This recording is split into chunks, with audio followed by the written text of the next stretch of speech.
तो मैं खुदा की शुक्रगुजारी करता हुआ इस बात के लिए खुदा के हुजूर हमेशा अपने होंठों को खोलता हूँ, अपने दिल को उंडेलता हूँ कि खुदावंद तूने जो कलाम किया पिछले साल, इस साल के लिए जो बोला खुदावंद के ये साल जो है वो इंटेंस प्रेयर का और प्रिपेयर्डनेस का साल है। तो खुदा अपने कलाम को पूरा कर रहे हैं और गर्ज ये है कि जो खुदा हमसे तवक्कुआत कर रहा है वो हम पूरी करें। खुदा अपने कलाम की पुष्पनाही कर रहा है, अपने प्लान्स के साथ मूव कर रहा है। हम खुदा के प्लान्स को पूरा होने दें अपनी जिंदगी में, यही खुदा की कामिल मर्जी है।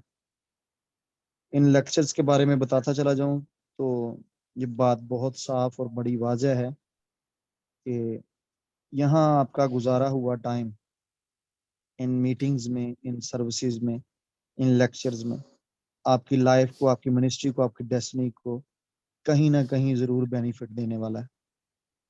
ये याद करवाया जाएगा, आपको सुना हुआ याद करवाया जाएगा। और अगर आप अच्छे नोट्स लेते हैं तो आपको ये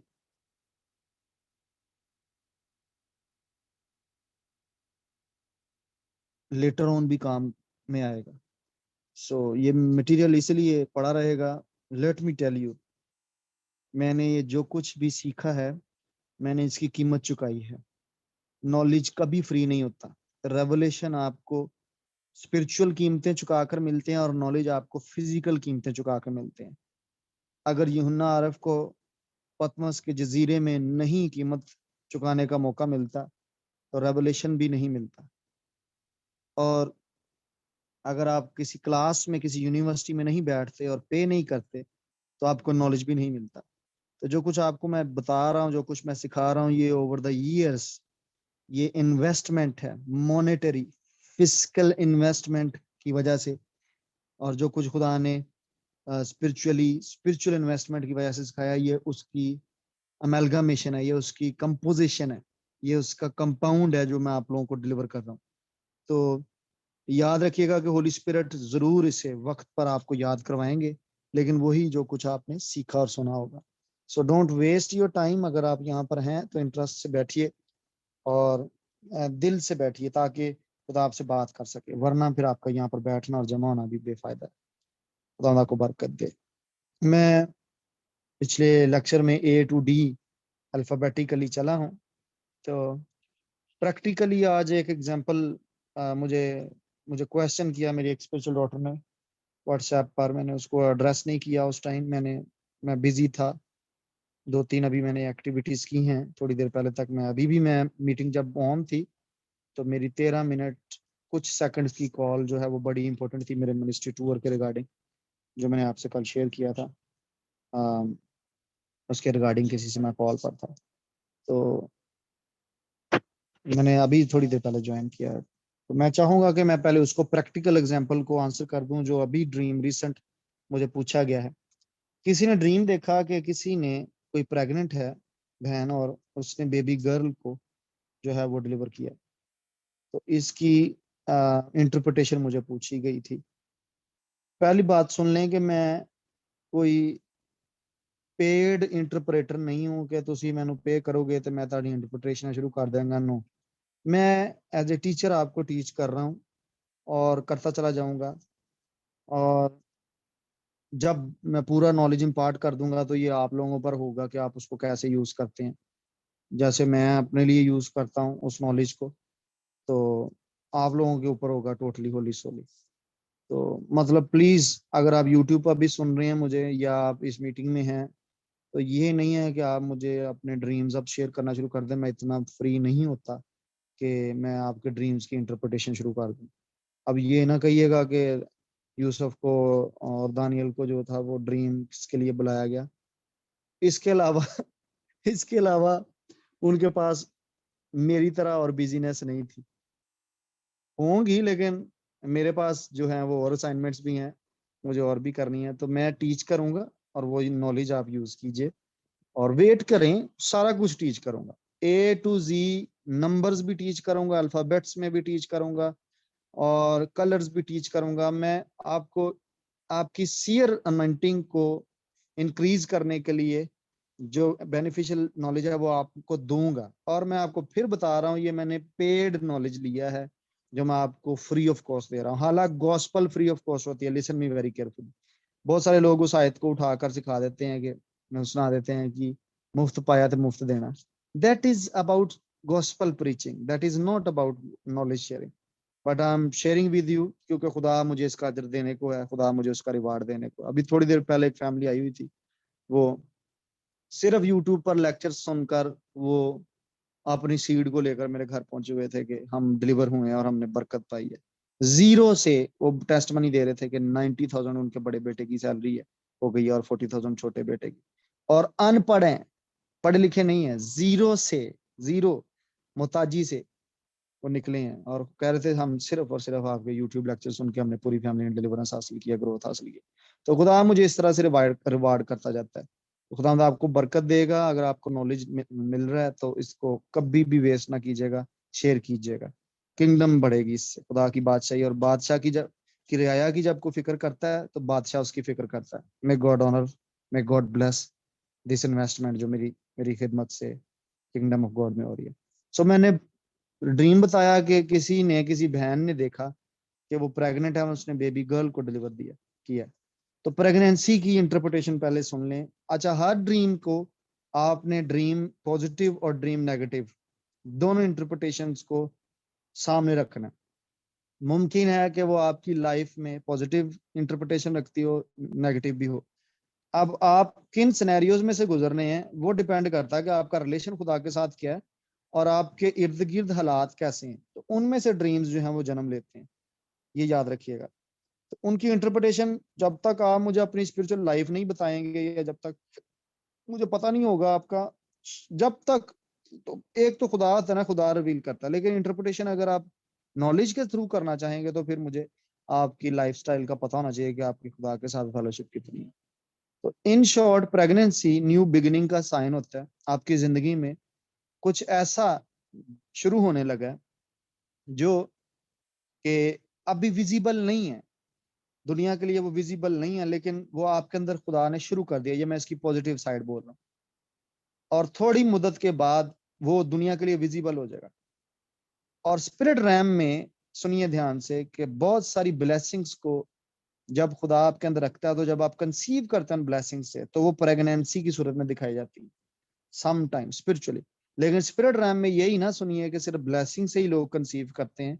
बहुत सारी प्रॉब्लम्स से भी जिनकी आपको ख्वाहिश नहीं होती, जैसे अनवांटेड बेबीज होते हैं ना, अनवांटेड प्रेगनेंसीज होती हैं, ऐसे ही अनवांटेड प्रॉब्लम्स भी होती हैं जिनसे लोग कंसीव कर बैठते हैं स्पिरिट रैम के अंदर। तो इसलिए मैं बोल रहा हूँ कि ये डिपेंड करता है कि आपको ड्रीम का सोर्स क्या है। इसलिए मेरे सारे लेक्चर्स को, पिछलों को भी सुने, तो आपको अच्छे इंटरप्रेटर बनना जो है वो आसान हो जाएगा। तो पॉजिटिव साइड मैंने बोली है कि न्यू बिगिनिंग का साइन होता है कि आपकी लाइफ में कुछ मैनिफेस्ट होने को है। और मर्द अगर अपनी बीवी को देखता है तब भी उसका यही मतलब है, अगर बीवी अपने आप को देखती है तब भी उसका पॉजिटिव यही है। और ये डिसन करना है कि वो सोर्स क्या है उसका, गुड और इवल, फिर आपको पता और चल जाएगा। और आ, कुछ ऐसा, अगर नेगेटिव इसकी अगर मैं इंटरप्रिटेशन बताऊं तो वो किस तरह से बनेगी कि खुदा ना खास्ता अगर आपने देखा कि किसी और के बेबी से, यानी आपका शौहर कोई और है और किसी और से आप कंसीव हो गए, ये नेगेटिव है इसकी इंटरप्रिटेशन टोटली। इसको मत समझिएगा कि शायद किसी मैन ऑफ गॉड दी इम्पार्टेशन मेरे से हो गई है तो मैं किसी और तो pregnant, that is totally negative. ये ऐसा नहीं होता। God bless you. प्रेगनेंसी का डायरेक्ट कंसर्न आपके शौहर के साथ है, डायरेक्ट कंसर्न आपके शौहर के साथ है। एक सुपरनेचुरल प्रेगनेंसी हमें नजर आती है मुकद्दसा मरियम वाली, यीशु मसीह वाली। जब यीशु मसीह ने पैदा होना है, मुजस्सम होना है, वो एक अलहदा सा डायमेंशन। लेकिन जब आप लड़की हैं, आप औरत हैं, तो आपको अगर खुदा न खास्ता ड्रीम में ऐसा कुछ नजर आए कि आप किसी शोहर अगर से हटकर आप प्रेग्नेंट हो गई हैं, तो that is in negative dream. इसको कैंसिल करें। ये आपकी लाइफ के अंदर कुछ नेगेटिव सीड प्लांट कर दिया गया। फिर सम टाइम होता है कि आपको किसी किसी पुराने, कोई जो आपकी लाइफ में कभी कोई पुराना कोई शख्स रहा हो कभी, या कोई पुरानी जगह से कनेक्टेड हो, या कोई ऐसा रिलेटिव जो मारा गया है, डेथ हो चुकी है, उसके वसीले से आप प्रेग्नेंट होते, तो ये ओल्ड को जाहिर करता है, कुछ ओल्ड आपके साथ अभी भी कनेक्टेड है, जो आपकी लाइफ के अंदर सीड प्लांटेशन करता चला जा रहा है, उससे डिस्कनेक्ट होने, ये नेगेटिव इसकी साइड है इस ड्रीम की। तो हर दफा प्रेगनेंसी पॉजिटिव इंटरप्रिटेशन नहीं होगी, प्रेगनेंसी की नेगेटिव भी होगी। फिर इसमें मिसकैरी हो जाना, या अगर आपने डिलीवर किया बर्थ पेन के साथ, ये पॉजिटिव साइंस नहीं है, और इसकी नेगेटिव साइड्स हैं। इवन दो ये जब ड्रीम्स में आप देखेंगे, तो ड्रीम्स में इसकी अलहदा से इंटरप्रिटेशन है, जब विजन्स में देखेंगे तो विजन्स में इसकी अलहदा से इंटरप्रिटेशन है। लेकिन ये कुछ लंबा हो जाएगा, इसलिए शायद कईयों को ऐसा लगता है जैसे हाँ ये नई बिगनिंग भी मिनिस्ट्री में भी शो होती है ड्रीम के अंदर, खासतौर पर अगर आपको नजर आए तो, मतलब आप किसी ट्रेनिंग में हैं तो शायद उतने महीनों की आपकी ट्रेनिंग और उतने महीनों की आपकी प्रेगनेंसी आपको दिखाई जाए, ऐसा मुमकिन है। कुछ अगर डी शेप बच्चा पैदा होता है तो ये डिमोनिक इम्प्लांटेशन है आपके अंदर, वो डी शेप जो है वो खुदा की तरफ से नहीं होता, यानी शक्ल उसकी ठीक ना हो बच्चे की, तो ये आप वरी हैं। और मतलब आपको इसकी अपनी लाइफ के ऊपर देखना है कि इसकी कैसे आप अपने हालात के अकॉर्डिंगली इसको फिट देखते हैं अपनी जिंदगी में। तो मैं वापस आऊंगा, ठीक है। आ, बाकी आगे चल के बताएंगे फिर कि बॉय और गर्ल का क्या है। बहरहाल प्रेगनेंसी का आज मैं बता रहा हूँ, तो हम आगे चलते हैं। कल हमने डी पे क्लोज किया था, आज मैं ई पर आता हूँ, और ई में ईगल जो है वो आज हम स्टडी करते हैं। ईगल ये first of all prophetic ministry का साइन है, और ये ट्रू भी हो सकता है और फॉल्स प्रॉफिटहुड भी हो सकती है, प्रोफेटिक मिनिस्ट्री भी हो सकती है। और फिर लीडरशिप का ये साइन होता है, क्योंकि ये अबव ऑल, ये बड़ी बुलंदी पर, हाइट पर जाते हैं। तो मोस्टली जो ड्रीमर्स होते हैं या जो विजन्स जिनको ज्यादा आती हैं, उनको एक दफा दो दफा जरूर ये ड्रीम में ईगल की तरह वो उड़े होते हैं, या उनको ईगल नजर आता है। तो ये मिनिस्टर्स खादमों को खास तौर पर नजर आता है, अपने साथ या किसी और, वो उनके ऊपर नजर आता है, ईगल की अनोइंटिंग नजर आती है। इसकी एक और क्वालिटी होती है, सॉरी, ये इफेक्ट आता है बॉडी पर जब आप बहुत थके हो। एक और क्वालिटी होती है कि ये बहुत ज्यादा फिरस होते हैं, ये मतलब प्रीडेटर्स ऐसे हैं, शिकारी ऐसे हैं कि जो बहुत ज्यादा जोश के साथ, बहुत जोशीले किस्म के होते हैं, और इनको इनको रोकना जो है वो नामुमकिन होता है, इनके अटैक को, इनकी विक्ट्री को रोकना बड़ा नामुमकिन होता है। और ईगल को लेकर बहुत लंबी हम एक्सप्लेनेशंस कर सकते हैं। बहरहाल फिलहाल अगर आप ईगल की मानद उड़े हैं जमीन पर, और आपको विजिट करवाया गया है अबव, एक वो ईगल्स आई होती है, वो व्यू दिया गया आपको, तो ये आपको आइंदा दिनों में मिनिस्ट्री की कॉल का साइन हो सकता है कि खुदा आपको मिनिस्ट्री में उतार रहा है, या आपको शिकारी किस्म का बना रहा है, ताकि आप रेडी हों। आप खरूज की किताब 19वें बाब की 4थी आयत, होसिया 12-13, यसाया 46-11 को पढ़ सकेंगे। उसके बाद हाथी अगर आपको नजर आता है तो आ, जैसे आपको उसकी खासियत से पता चलेगा कि हाथी जो है वो इजीली ऑफेंड नहीं होते, और जोरावर जानवर है, बड़ा है। अगर उसके कान पर, आपको ड्रीम के अंदर आपको कान के ऊपर फोकस करवाया गया, हाथी के कान के ऊपर आपको फोकस करवाया गया आपकी साइड को, तो ये एक्स्ट्रा सेंसिटिव हियरिंग, यानी बड़ा कान होना, मतलब है कि स्पिरिचुअली आपको ज्यादा सुनाई देने के लिए आपको फोकस करवाया जा रहा है। बेबी एलिफेंट को आप देखते हैं तो वो ग्रेटनेस का, या ये कुछ बड़े होने की बिगनिंग का साइन है, यानी उस बच्चे ने बच्चा नहीं रहना, उसने बहुत बड़ा एलिफेंट बनना है।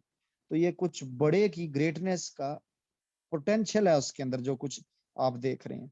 शायद कोई आप बिजनेस करना चाह रहे हैं और आपको ड्रीम में खुदा एलिफेंट दिखा दे। शायद कोई मिनिस्ट्री करना चाह रहे हैं, शुरू में वो इतनी बड़ी नहीं है, लेकिन शुरू में आपको एलिफेंट का बच्चा दिखा देता है खुदा। तो वो ग्रेटनेस उसके अंदर है, उसको करते चले जाएं, और वो बड़ा, वो बिगिनिंग छोटी होने के बावजूद वो एक बड़ी चीज बन के बाहर आएगा। वाइट एलिफेंट अगर आप देखते हैं तो ये अनयूजुअल आइटम है, कुछ ऐसा जो अनयूजुअल है वो आपकी लाइफ में हो सकता है, और वो दूसरों को भी शॉक कर सकता है। रोमियो 8:37 और फिलिपियो 4:13 को आप पढ़ सकते हैं। फिश बहुत ज्यादा अहम है। मछली अगर आप देखते हैं, मुझे याद है बहुत छोटा था मैं, कितने साल का होऊंगा, 4 साल का, तब से मेरे ड्रीम्स में मुझे फिश नजर आना शुरू हो गई थी। मैं फिशरमैन था, मछलियां पकड़ता था, हुक्स के साथ जाल डालता था, छोटा ही था, और मछलियां मेरे जाल में आती भी बड़ी थी। तब से ही मुझे ये ड्रीम्स आना शुरू हो गए थे। यहाँ मॉडल टाउन की बात है, 86 की मेरी पैदाइश है और 90 की सन की मुझे ड्रीम्स अपने याद हैं। मैं बहुत छोटा था जब मुझे ड्रीम्स आने शुरू हो गए थे। तो इवन मुझे सम हाउ 2 साल के भी ड्रीम्स याद है, जब हमारे गाँव में लाइट नहीं थी तो लैंप्स लगाते थे। मेरी मामा मेरे उसमें मिट्टी के तेल वाला लैंप यूज करके तो घर में सुला कर चले जाते थे ऑल नाइट प्रेयर पर चर्च में। तो मुझे याद है कि उन दिनों में भी मुझे, आप अंदाजा करें कि 2 इयर्स के बच्चों को कैसे अपना बचपन याद है। मुझे सारे सीन्स याद हैं, किस तरह से मुझे खौफ भी आता था, किस तरह से मैं अपनी वो पैसिफायर जो चूसनी जिसको बोलते हैं वो ढूंढता, किस तरह से मैं लैंप लाइट को देखता रहता, फोकस करता रहता था, किस तरह से जब मेरी आंख लगती थी मुझे। तो इतना सेंसिटिव मुझे खुदा ने बचपन से ही डेवलप किया। फिश बहुत नजर आती थी। अब फिश का मतलब सीधा सीधा, अगर आप मछलियां पकड़ रहे हैं तो सीधा, और फिश पकड़ने से सीधा सीधा मतलब आपकी लाइफ के अंदर रिचनेस, आप अमीर होंगे, आपको दौलत मिलेगी, लाजमन मिलेगी। ना चाहते हुए भी खुदावन आपकी लाइफ में, आप ना भी पैसे के पीछे जाएं, पैसा आपको प्रोवाइड किया जाएगा। ये इसकी 2 डायमेंशन है, मिनिस्ट्री की कॉल और पैसा। और तीसरी इसकी डायमेंशन है, अगर आप मिनिस्ट्री के अंदर हैं तो फिर रूहें, आपको रूहें मिलने वाली हैं, आप रूहों को जीतने वाले होने वाले हैं। जैसे यीशु ने बोला कि मैं तुम्हें अब आदमगीर बनाता हूँ। तो ये 3 इसकी सीधी सीधी इंटरप्रिटेशंस हैं। वड्डी मछली हाथ च आ जाए तो सीधा सीधा ਤੁਹਾਨੂੰ पता है कि वो कोई बड़ी फाइनेंशियल ब्लेसिंग, कोई बड़ा डोनर, आपको कोई बड़ी इन्वेस्टमेंट आपकी लाइफ में को करने वाला है। तो ये एक पॉजिटिव है। आप आगे चल के हम फिशिंग के बारे में भी देखेंगे, अगले चैप्टर्स में हम सीखेंगे इसके बारे में जब हम आगे चले जाएंगे। खैर, मुर्दा मछलियां, अब ये डिपेंड करता है अब आप क्या पकड़ रहे हैं, क्या आपको नजर आ रहा है। बहरहाल मछलियां पकड़ना पॉजिटिव है जो जिंदा होंगी। मुर्दा पकड़ रहे हैं वो कुछ और मामला हो जाएगा। अगर स्मेल आ रही है, फिर मछली तिलक गई ਤੁਹਾਡੇ हथों, जाल चो निकल गई, वो सारी इंटरप्रिटेशन बड़ियां सीधियां सीधियां जी हैं। तो जब भी आपको फिश आपके हाथ से निकले तो गोडियां पार हो जाओ फौरन, क्योंकि आपका पैसा जा सकता है, आपकी मिनिस्ट्री इफेक्टिविटी जा सकती है, आपकी पैदावारी सलाहियत जा सकती है, आपकी सोल विनिंग एबिलिटी जा सकती है। तो मत्ती की जी 13वां बाब 47 से 48 आए।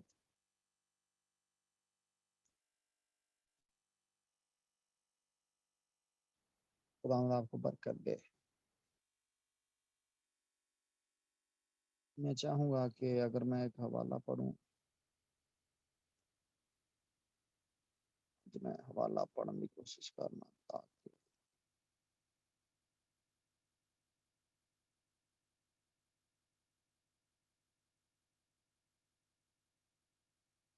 क्या मेरे साथ हैं, बने हुए हैं।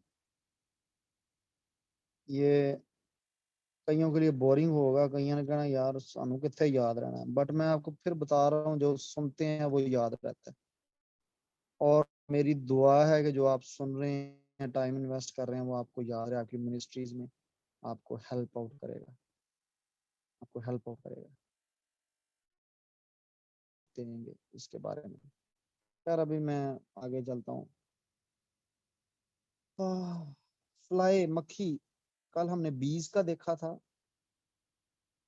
और फिर आज हम देखते हैं मक्खियों के बारे में। बीज खासतौर पर जो है शहद की मक्खियों का, कल मैं बता रहा था, हनी बीज का नहीं मैंने बताया, मैंने सिर्फ बीज का बताया था। अगर हनी बीज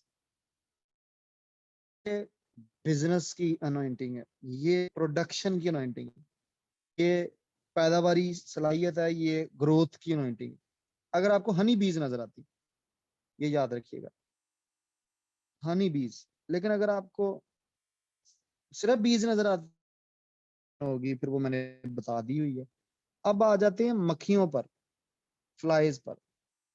तो ये डीमंस को शो करते हैं, ये करप्शन को शो करते हैं, ये कर्ज को शो करते हैं। और वाज की किताब 10वें बाब की पहली आयत और खरूज 8वें बाब की चौथी आयत को पढ़ लीजिएगा।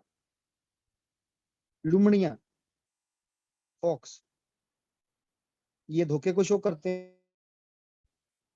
और ये झूठी झूठी नबूती अनॉइंटिंग को शो करते हैं।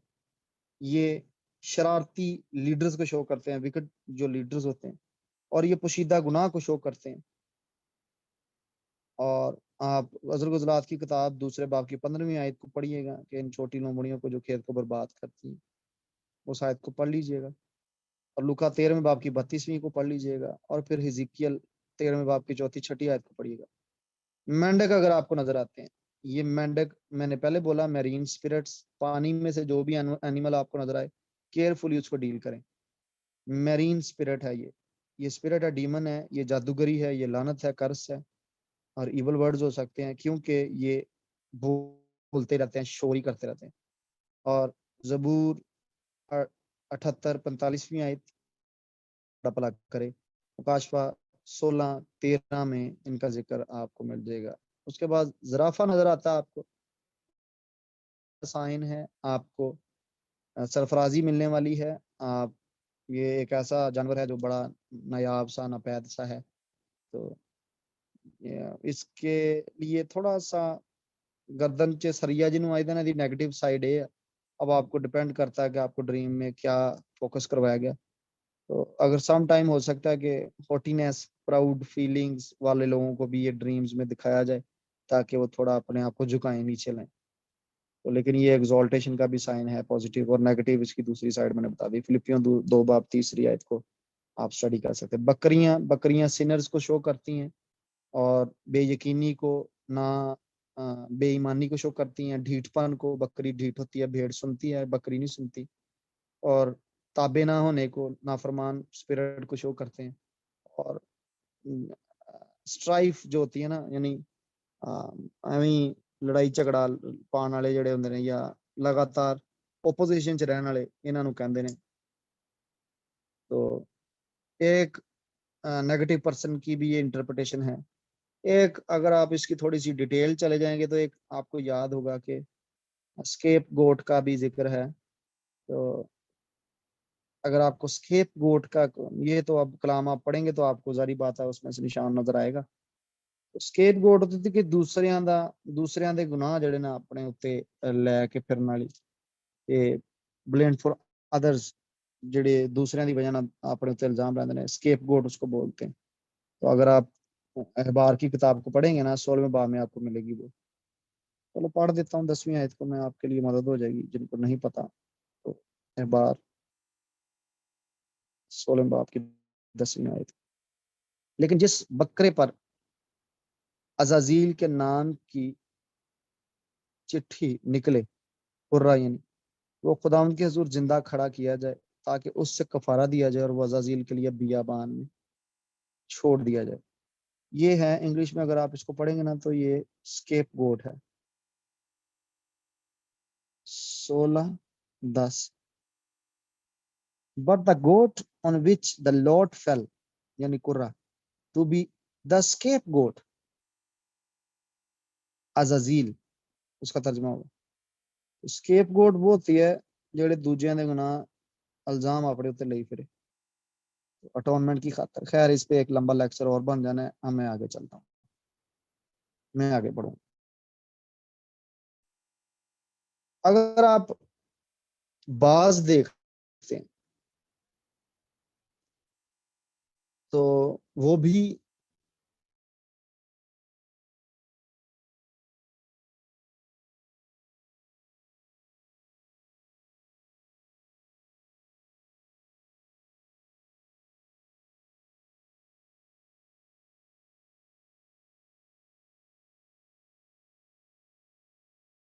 स्पिरिट आपको चेज कर रही है।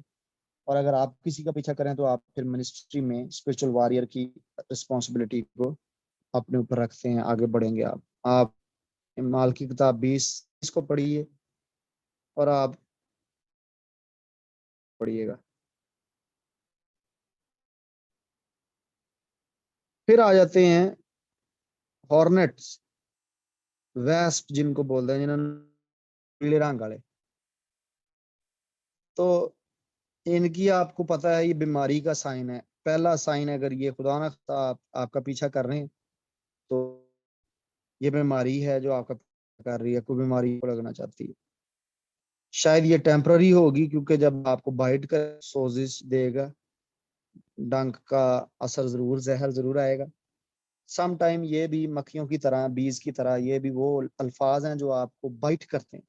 ये वो पीछा करने वाले अल्फाज हैं। कर्सिस हो सकती हैं, परजिक्यूशन हो सकती है, ट्रबल हो सकती है इसमें, और ये डीमन स्पिरिट्स ही हैं। इस्तिस्ना की किताब 7वें बाब की 20वीं आयत को आप पढ़िएगा। आपको घोड़ा नजर आए, तो घोड़ा जो है वो इंटरप्रिटेशन करता है वक्त की और काम की, खुदा के काम की, आ, आपकी जिंदगी के थ्रू। ये घोड़ा इंटरप्रिटेशन करता है कि खुदा का काम आपकी जिंदगी के थ्रू। तो लिखा है ना, जंग के लिए तो घोड़ा तैयार किया जाता है, लेकिन फतेहमंदी, तो ये जंग की तैयारी का भी साइन है। घोड़ा देख लेना, घोड़े की तैयारी। तो अगर घोड़ा कंट्रोल से बाहर है, तो फिर ऐसा इसकी इंटरप्रिटेशन होती है कि आप नाफरमानी में हैं। अगर आप किसी के लिए देख रहे हैं, तो वो फिर एक नाफरमान शख्स है।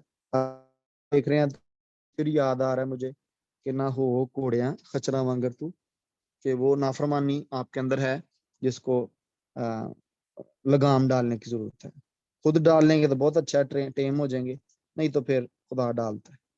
तो ये आपको ही शो करता है या किसी शख्स को शो करता है, वक्त को भी शो करता है, काम को भी शो करता है। स्ट्रेंथ का साइन है ये। मरे घोड़े को देखेंगे, तो ये ऐसा काम है जो आप कर तो रहे हैं, पर मुर्दा काम है, और ऐसी सिचुएशन जिसको बदला नहीं जा सकता, और एनर्जी वेस्ट का निशान है मरा घोड़ा, कि एनर्जी जो है वो जाया की जा रही है, कुवत जाया हो रही है। यर्मिया 5:8 को, गलतियों 5:19 को, और जबूर 33:17 को पढ़ लीजिएगा। अगर आप घोड़सवार को देखते हैं, हॉर्स राइडर को देखते हैं, तो ये एक अच्छा निशान है, कॉन्फिडेंस का निशान है, और खुशी का निशान है। घोड़सवारी खुशी का निशान है। जब बादशाह फ्री होते थे, खुश होते थे, तो वो इसको as a leisure time enjoy करते थे। नेचर को एक्सप्लोर करने के लिए खुदा शायद आपको गाइड कर रहा है कि आप एक्सप्लोर करें, आप ध्यान दें, अपनी लाइफ की अदर एक्टिविटीज पर भी ध्यान दें। दूसरा किंग्स सलातीन दूसरी किताब 4 बाब 24वीं आयत को, मुकाशवा 6 बाब की दूसरी आयत को पढ़िएगा, और मुकाशवा 6 बाब की 8वीं आयत के पहले पार्ट को पढ़िएगा।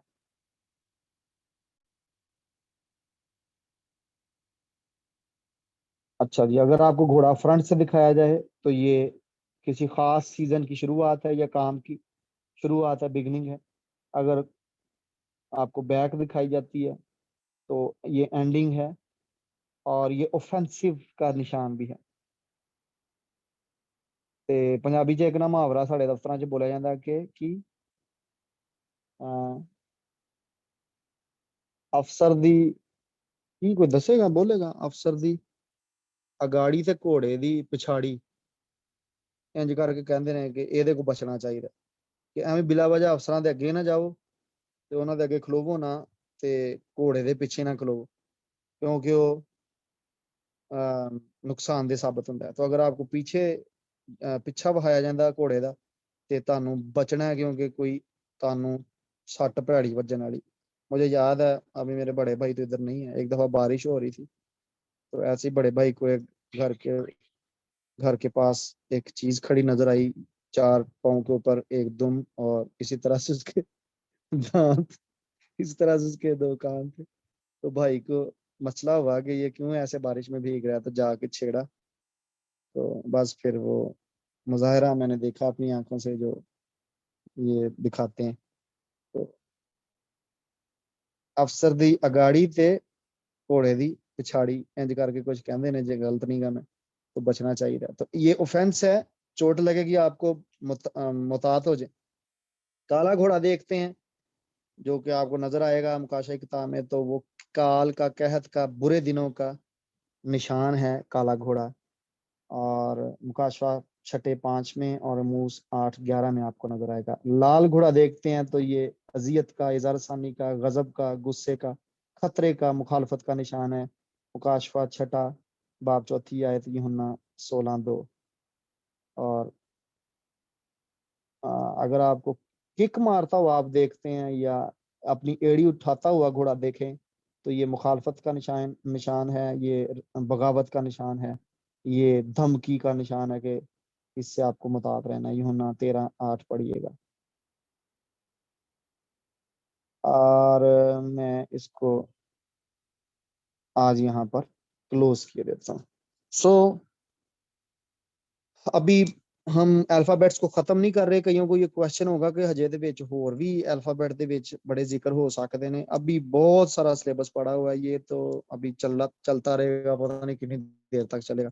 सिखाता रहूंगा, मैं सिखाता रहूंगा। ये मैं इसलिए इसको मैंने शुरू कर दिया है क्योंकि बहुत सारी डिमांड थी, कमेंट्स थे, मैसेजेस थे मुझे पर्सनल प्राइवेट के, आप स्कूल ऑफ सीयर्स के उन लेक्चर्स को कंटिन्यू करें जो ड्रीम्स और विजन्स के इंटरप्रिटेशंस पर थे।